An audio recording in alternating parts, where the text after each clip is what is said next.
Good morning বন্ধুরা, কেমন আছো তোমরা সবাই? আশা করি ভালো আছো। তোমাদের আশীর্বাদে আমরাও ভালো আছি। তো আজকে হলো শুক্রবার আর এখন ঘড়িতে বাজে ঠিক সকাল 9টা। তো 9টা থেকে তোমাদেরকে সাথে নিয়ে এখন থেকে ভিডিওটা স্টার্ট করলাম। আশা করি তোমাদের ভিডিওটা কিছুটা হলেও ভালো লাগবে। তো সকালবেলা ঘুম থেকে উঠে বাসি কাজকর্ম সব কিছু সারা কমপ্লিট হয়ে গেছে। বাসি কাজকর্ম বলতে ঘরটা ঝাড় দেওয়া আর ঘরটা মোছা। তো এই দুটোই কাজই থাকে, কারণ আগের দিন রাত্রেবেলা তো বাসন মেজে রেখে দিই। তো সকালবেলা সেই কারণে না বাসনের ঝামেলাটা থাকে না। আর দেখবে আগের দিন রাত্রেবেলা যদি বাসন মেজে রেখে দেওয়া যায় না, সকালে কাজের চাপটা অনেকটাই প্রায় কমে যায়। আর ছেলেটা না শরীরটা ভীষণই গরম হয়েছে, মানে ছেলে না বমি করছে। তো আগের দিন না রাত্রেবেলা ছেলে প্রায় 2-3 বার মতো বমি করেছে, তো অনেকটাই কাঁথা পড়ে গেছে। তো ওগুলোকে সকাল সকালে একটু ভিজিয়ে রেখে দিলাম, পরে স্নান করার সময় এগুলোকে কেচে নেওয়া যাবে। আর সকালবেলা একটা মাছ কিনেছিলাম, তো এই মাছটাকে কাটার না একদমই সময় পাচ্ছি না বলতে গেলে। আর তো মাছটাকে একটা গামলা দিয়ে ঢাকা দিয়ে রেখে দিয়েছিলাম, কারণ কী বলো তো, এখানে যা বিড়ালের উৎপাত না, দেখতে পেলেই ছোঁ মেরে নিয়ে চলে যাবে।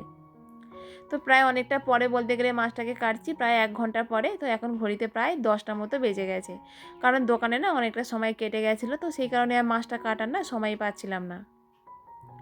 তো সংসারের সব কাজ যখন আমাকে নিজেকেই করতে হবে, তো নিজের সুবিধা মতো করে নেওয়া ভালো, তাই না? তো এটা হচ্ছে সিলভার কাপ মাছ। তো এই মাছটা না খেতে আমি খুবই পছন্দ করি, ঝাল বলো ঝোল বলো যা দিয়ে করবে বেশ ভালোই লাগে আমার। আর মাছটা বেশ অনেকটাই বড় সাইজের।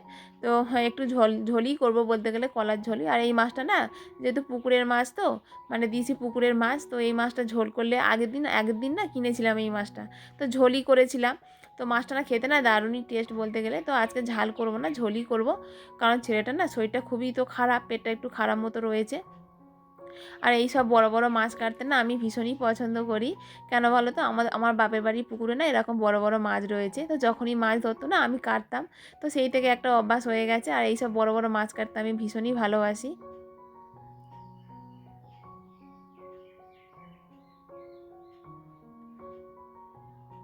তো মাছটাকে কেটে নুন হলুদ দিয়ে মাখিয়ে রেখে দিয়েছি, আর এদিকে কলার ঝোলটা চাপিয়ে দিলাম, কারণ ছেলেকে তো খাওয়াবো, একটু তাড়াতাড়ি খাওয়াবো।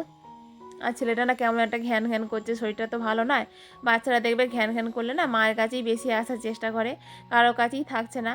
তো আমি রান্না করছি না, আমার পিছনে পিছনেই ছেলে ঘুরে বেড়াচ্ছে। তো দুদিকে দুটো কড়া জেলে দিয়েছি। তো একদিকে লোয়ার কড়াটা জেলে দিয়েছি, আর একদিকে সিলেবারের কড়া জেলে দিলাম, কারণ তাড়াতাড়ি রান্নাটা হয়ে যাবে। আর ভাতের মধ্যে একটু আলু দিয়েছিলাম, তো আলু দিয়ে কড়া দিয়ে মাছ দিয়ে ঝোল করে নিচ্ছি।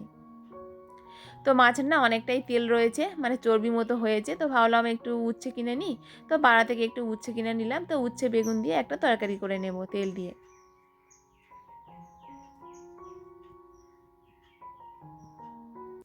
তো রান্নাটা করতে করতে এরই মধ্যে আবার ছেলেকে স্নান করিয়ে দিয়েছিলাম, খাইয়ে দিয়েছিলাম, তো আমারও স্নান হয়ে গেছে।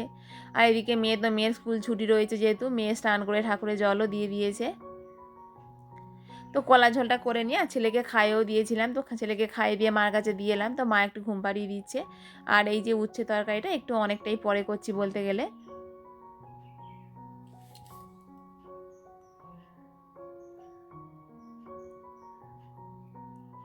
তো এই তরকারিটা খেতে না আমি খুবই ভালোবাসি, এই উচ্ছের তরকারি মাছের তেল দিয়ে। তোমার দাদাভাই তো খুবই পছন্দ করে। আর মেয়ে না এই উচ্ছে তরকারি এমনি করলে না খাবে না কোনো কিছু দিয়ে, আর এই মাছের তেল দিয়ে মাছের কানকো দিয়ে যদি করা হয় তো ও খেতে খুবই ভালোবাসে। তো আমার রান্না বান্না কমপ্লিট হয়ে গেছে, আর এদিকে গ্যাসটাকে একটু সুন্দর করে মুছেও নিলাম। আর রান্না করার পরে না প্রতিদিন গ্যাসটাকে না ভালো করে না মুছে নিলে না আমার যেন আর রান্নাঘরে যেন ঢুকতেই ইচ্ছা করে না বলতে গেলে। তো এই তো আমার রান্নাবান্নাও কমপ্লিট হয়ে গেছে, তো চলো তোমাদেরকে একবার দেখিয়ে দিই। তো কলা দিয়ে মাছ দিয়ে আলু দিয়ে ঝোল করেছিলাম, তবে মাছের ঝোলটা না একটু কমে গেছে। কি বলো তো, বুঝতে পারিনি, এই ঝোলটা করতে করতে অন্য একটা জায়গায় চলে গেছিলাম, তো সেই কারণে মাছের ঝোলটা একটু কমে গেছে। তো এদিকে উচ্ছে দিয়ে আলু দিয়ে বেগুন দিয়ে একটা তরকারি। তো খাওয়া দাওয়া কমপ্লিট করে এখন ঘড়িতে প্রায় 4টে মতো বেজে গেছে। তো ছেলে না শরীরটা তো ভীষণই খারাপ, ছেলে আবার পায়খানা করছে, মাঝে মাঝে পুচপুচ করে পায়খানা করছে। আর এই বিছানার মধ্যে বসিয়েছি না, ছেলে পায়খানা করে দিয়েছে। তো সেই কারণে বিছানার চাদরটাকে একটু চেঞ্জ করে দিলাম। তো একেবারে প্রায় অনেকটাই পরে সময় চলে এলাম, তো এখন ঘড়িতে 7টার মতো বাজে। তো সন্ধ্যার সময় তেমন একটা কাজকর্ম নেই, তো ভাবলাম একটু ঘরটাগুলোকে একটু ডাস্টিং করা যাক। তো এগুলো তো সকালে করলে তো একদমই সময় থাকে না, তো সন্ধ্যার সময় হাতে অনেকটাই প্রায় সময় পাই। তো এগুলোকে না 2-1 দিন ছাড়াছাড়ি করে দিই, তবে প্রতিদিন করে ওটা সম্ভব হয় না। তো এগুলো দেখবে মাঝে মাঝে এরকমভাবে ডাস্টিং করে নিলে না তো অতটা আর ময়লা পড়ে না, আর সেই কারণে না অতটা কষ্টও হয় না। আর ছেলে না এতটা দুষ্টু হয়েছে না, কারো কাছে আর থাকতেই চায় না, জানো তো, মানে কারো কাছেই আর যাবে না, আমার পিছনে পিছনেই ঘুরে বেড়াবে, পিছনে পিছনে ঘুরে বেড়াবে আর এটা ওটা ধরে টানাটানি করবে। আর এই যে দেখতে পাচ্ছ শোকেসটাকে না এখানে রেখেছি, একটু অসুবিধা হচ্ছে বলতে গেলে, এটা তো দোকানের মধ্যেই ছিল, তো এটা বারান্দার মধ্যেই রাখা হয়েছে, কারণ কী বলো তো, কিছু করার নেই, দোকানটা এতটা ছোট হয়ে যাচ্ছে না এই মালটা রাখার পরে, তো সেই কারণে না ওখানে আর রাখলাম না, তো এটা বারান্দার মধ্যেই রেখে দিয়েছি।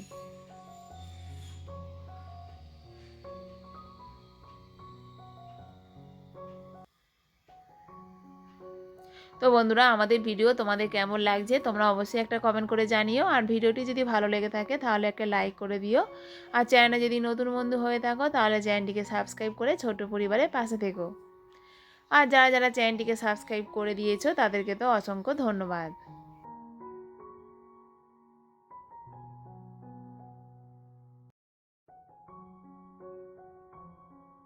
আর এই তো এই জায়গাটা দেখতে পাচ্ছ, এই জায়গাটাতে না যত জিনিসপত্র নিয়ে ওখানেই ভর্তি করে রেখে দেয়।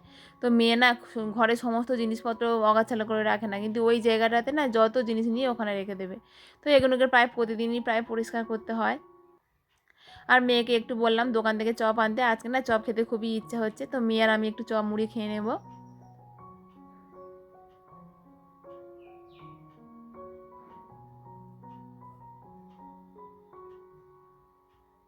তবে চপটা না খুব একটা ভালো হয়নি। হ্যাঁ, চপটা না মানে চপের ভিতরে যে ছাল মতো থাকে না, তো চপের মধ্যে সেটা কিছুই ছিল না, মানে একদম পাতলা মতো চপ করেছে আজকে। চপটা খেতে একদমই ভালো লাগেনি।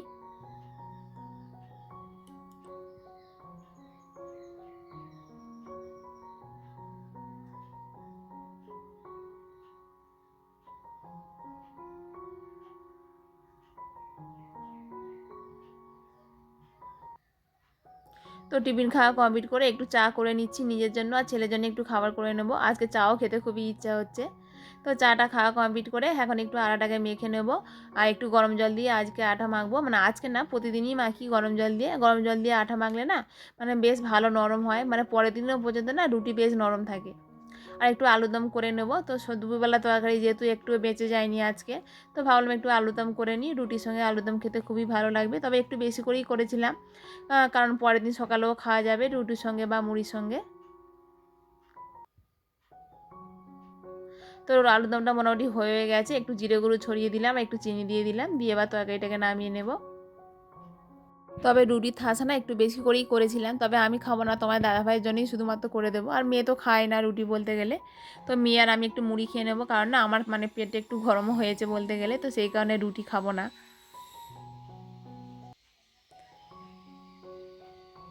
আর মেয়েকে বললাম তুমি থালা থালা করে একটু মুড়ি দিয়ে দাও, তো মেয়েই মুড়ি দিয়ে দিচ্ছে।